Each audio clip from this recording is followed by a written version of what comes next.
Ya, Valen dan pemirsa, kali ini kami juga menyiapkan ada sejumlah informasi terkait dengan umat Hindu yang akan merayakan Hari Suci Nyepi Tahun Baru Saka 1946 yang jatuh pada tanggal 11 Maret 2024. Nah, untuk menjaga situasi kondusif selama umat Hindu menunaikan rangkaian dari Nyepi ini, tentunya ada sejumlah tata cara pelaksanaan yang telah disepakati oleh Forum Kerukunan Umat Beragama atau FKUB Provinsi Bali dalam sebuah seruan bersama. Nah, ada beberapa poin di dalamnya yang tentu bisa menjadi panduan bagi kita, terutama adalah untuk masyarakat di Provinsi Bali untuk menghormati berjalannya Hari Suci Nyepi. Nah, berikut kami sudah rangkum apa saja isi dari kesepakatan tentang aturan dan pembatasan di Hari Suci Nyepi. Jadi pemirsa, berbicara soal Nyepi, sebetulnya ini ada beberapa rangkaian kalau berdasarkan ajaran dari umat Hindu. Dan untuk pantangan-pantangan yang sering kali kita dengar, ini adalah salah satu dari sejumlah rangkaian ini yang disebutkan namanya adalah Catur Brata Panyepian. Catur Brata Panyepian ini terdiri dari beberapa jenis pantangan di mana setiap umat Hindu melakukan Catur Brata Panyepian agar dapat memanfaatkan waktu mereka untuk introspeksi diri. 4 pantangan ini kita lihat satu persatu. Yang pertama adalah Amati Geni. Artinya pada saat Nyepi seluruh umat Hindu tidak boleh menyalakan api atau lampu.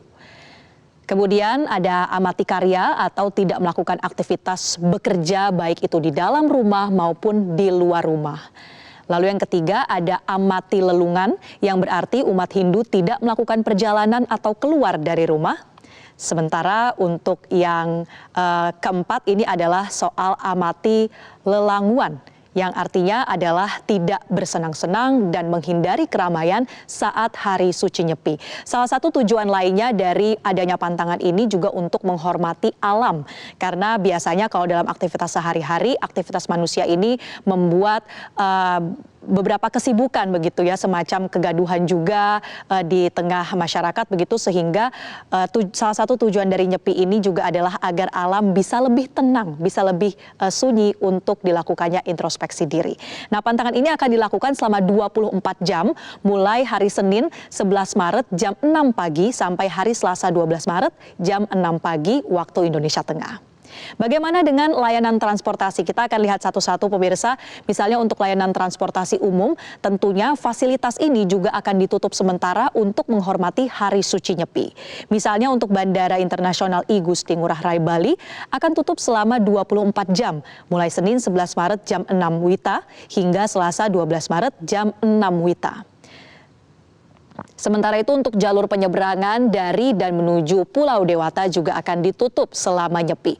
Tepatnya adalah penyeberangan Ketapang Gilimanuk dan Padang Bayi Lembar yang akan tutup mulai hari Senin 11 Maret dari pukul 5 pagi waktu Indonesia Tengah sampai Selasa 12 Maret pukul 6 WITA. Terkait dengan penutupan ini pemirsa, pihak ASDP pun meminta agar calon penumpang untuk dapat memperhatikan jadwal keberangkatan dengan teliti selama Nyepi.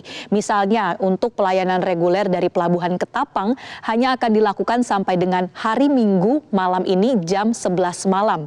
Dan setelah waktu pelaksanaan Nyepi ini berakhir, maka Pelabuhan Ketapang akan kembali melayani penumpang di tanggal 12 Maret jam 5 pagi waktu setempat. Nah, bagi Anda yang berada di Bali dan membutuhkan jaringan seluler untuk dapat menikmati sejumlah siaran atau hiburan, nah hal ini juga harus dihentikan sementara pemirsa. Selama perayaan Nyepi ini ada seruan bersama terkait menyepakati agar lembaga penyiaran radio dan TV tidak bersiaran dan tidak mendistribusikan siaran selama Nyepi. Kemudian untuk penyedia layanan seluler juga harus mematikan data selulernya untuk sementara. Hal ini tentunya untuk menghormati perayaan Hari Suci Nyepi. Pembatasan ini juga akan diterapkan selama 24 jam mulai Senin 11 Maret jam 6 pagi WITA hingga Selasa 12 Maret jam 6 pagi WITA khusus di Provinsi Bali. Selanjutnya pemirsa, bagaimana dengan operasional hotel dan aturan bagi wisatawan? Karena kita tahu Pulau Dewata adalah destinasi favorit di Indonesia ya. Sehingga pihak PHRI atau Perhimpunan Hotel dan Restoran Indonesia ini memperkirakan sejauh ini okupansi atau keterisian hotel di Bali adalah mencapai 60%. Artinya masih ada wisatawan di Bali yang perlu diberikan pemahaman soal Hari Suci Nyepi. Untuk pihak penyedia akomodasi atau hotel atau tempat hiburan di Bali ini juga diperkenankan atau tidak diperkenankan maksud kami ya untuk melakukan promosi dengan branding Hari Suci Nyepi. Jadi masih bisa melayani customer, masih bisa melayani wisatawan tapi tidak dalam rangka memberikan promosi khusus Hari Suci Nyepi.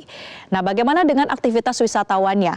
Untuk wisatawan masih bisa berada di hotel tapi ada sejumlah pembatasan. Misalnya untuk kegiatan ini aktivitas hanya diperbolehkan sebatas meditasi dan juga tidak ada aktivitas yang mengundang keramaian atau dalam bentuk hiburan bersama-sama. Nah, para wisatawan juga diimbau untuk tetap berada di dalam area hotel, tidak keluar dari hotel selama 24 jam di Hari Suci Nyepi. Menariknya pemirsa, bentuk menghormati Hari Suci Nyepi ini tidak hanya dilakukan di Pulau Dewata, tapi ada juga sejumlah tempat wisata yang tutup sementara. Misalnya untuk kawasan wisata Gunung Bromo akan tutup mulai Senin pukul 00 waktu Indonesia Barat hingga Selasa 12 Maret pukul 6 waktu Indonesia Barat. Kemudian Candi Prambanan sebagai salah satu kompleks candi Hindu juga merayakan Nyepi dengan tajuk Prambanan Dalam Sunyi. Kawasan wisata Candi Prambanan akan tutup pada Senin 11 Maret mulai pukul 5 pagi sampai dengan jam 12 malam waktu Indonesia Barat. Dan pemirsa, dalam rangka Hari Suci Nyepi tahun ini juga diperkirakan akan bersamaan dengan malam jelang Ramadan ketika umat Islam akan menunaikan sholat tarawih. Untuk itu ada sejumlah imbauan terkait tarawih saat Nyepi di mana umat Islam diimbau untuk melaksanakan sholat tarawih di masjid terdekat dari rumah mereka masing-masing dan pergi ke masjid dengan berjalan kaki. Kemudian untuk sholat tarawih ini kalau digelar di masjid diimbau untuk tidak menggunakan pengeras suara dan hanya dengan lampu penerangan terbatas. Atau umat Islam juga bisa melakukan sholat tarawih dari rumah masing-masing. Terkait dengan hal ini, seperti pengantar berita tadi ya sudah menjadi imbauan juga oleh Majelis Ulama Indonesia untuk umat Islam dapat tetap melakukan sholat tarawih dengan beberapa penyesuaian. Demikianlah pemirsa sejumlah imbauan-imbauan soal pembatasan selama Hari Suci Nyepi ini melalui seruan bersama Forum Kerukunan Umat Beragama. Diharapkan Hari Suci Nyepi pada tahun ini dapat berjalan dengan penuh hikmat dan dapat dijalankan beriringan dengan seluruh masyarakat. Jelajahi cara baru mendapatkan informasi. Download Metro TV Extend sekarang.